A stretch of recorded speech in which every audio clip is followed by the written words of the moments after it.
ഒരു അക്രമം ഉണ്ടാകുന്നു. പോപ്പുലർ ഫ്രണ്ടുകാർ വന്ന് സുഡാപ്പികൾ എന്ന് വിളിക്കുന്ന ആളുകൾ ജോസഫ് മാഷ കൈകാലുകൾ വിപരീത ദിശയിൽ നിന്ന് വെട്ടുമ്പോൾ അത് ഖുറാനിലെ സൂക്തത്തിന്റെ അടിസ്ഥാനത്തിലാണ് 5:33 മുഹമ്മദ് നബിയെ ആക്ഷേപിക്കുന്നു. അള്ളാഹുവിനെ ആക്ഷേപിക്കുന്ന ഒരാളെ കണ്ടാൽ ആ നിയമം നടപ്പിലാക്കണം എന്നത് ഇസ്ലാമിലെ ബാധ്യതയാണ്. അത് ഇസ്ലാമിക രാജ്യമാണെന്നുണ്ടെങ്കിൽ അവിടെ ഭരണാധികാരിയുടെ ബാധ്യതയാണ്. അവിടെ ഇസ്ലാമിക രാജ്യം അല്ല എന്നുണ്ടെങ്കിൽ അത് നടപ്പിലാക്കാനുള്ള ബാധ്യത അവിടുത്തെ വിജിലാൻസിനാണ്. ആ രണ്ടാമത്തെ ഫാക്ടറാണ് പച്ചക്കള്ളം പറയാം. പച്ചക്കള്ളം ഇതിനപ്പുറത്തേക്ക് ഇതിന് പിന്നെ കല്ല് വെച്ച മാണെന്ന് പറഞ്ഞു.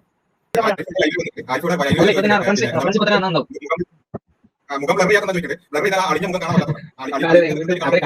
അല്ല, ഇങ്ങനെ മുഖത്ത് നോക്കി പച്ചയ്ക്ക് പൊളിച്ചെടുക്കുമ്പോഴാണ് നമുക്ക് ഹരമുള്ള മുഖലേക്ക് പിന്നെ അത് പോയില്ലേ. ഇപ്പൊ കമന്റിൽ റെഫറൻസ് നമ്പർ വെച്ചാലേ കമന്റ് ഇട്ടിട്ടുണ്ടായിരുന്നു മറ്റേ no reference be yourself I'm for മദ്രസ. എടോ നിങ്ങളോട് ചോദിക്കുന്നത് നിങ്ങൾ എന്തോ മറ്റേ എന്തോ അക്കാദമിക് ആയിട്ട് എന്തോ ഉണ്ടാക്കിയിട്ട് നിങ്ങൾ മറ്റേ PhD എടുത്തിട്ട് ആ PhD എടുത്ത വിഷയം സംശയം ചോദിക്കില്ല. നിങ്ങൾ ഒരു സമുദായത്തിനെതിരെ ഒരു വലിയ വിഭാഗത്തിനെതിരെ ഹെയ്റ്റ് പ്രചരിപ്പിച്ചു. ആ വിഭാഗം ഇപ്പോൾ അനുഭവിച്ചുകൊണ്ടിരിക്കുന്ന പ്രയാസത്തിന് എന്താണോ കാരണം? നുണയാണ്. അവർ ചെയ്യാത്ത കാര്യം, അവർ അനുഭവിക്കാത്ത കാര്യം അവരുടെ പേരിൽ നിരന്തരം പറഞ്ഞുകൊണ്ടിരിക്കുന്ന കാരണം. അതിലേക്ക് നിങ്ങൾ പറയുന്നത് നുണയാണെന്ന് അറിഞ്ഞുകൊണ്ട് ഒരു നുണ കൂടെ പറയാൻ ചെയ്തത്. ആ നുണ ഞാൻ സമൂഹത്തിന് മുന്നിൽ എഴുതി പറഞ്ഞിട്ട് റെഫറൻസ് ചെയ്യുമ്പോൾ ഡിഗ്യൂസ് എന്ന് പറയാനല്ല. ആ റെഫറൻസ് നീ പറ. എന്തുകൊണ്ട് നിങ്ങൾ ഒരു കോടിയോളം ഈ സമുദായത്തിനെതിരെ നിങ്ങൾ ഹെയ്റ്റ് പ്രചരിപ്പിക്കുന്നു?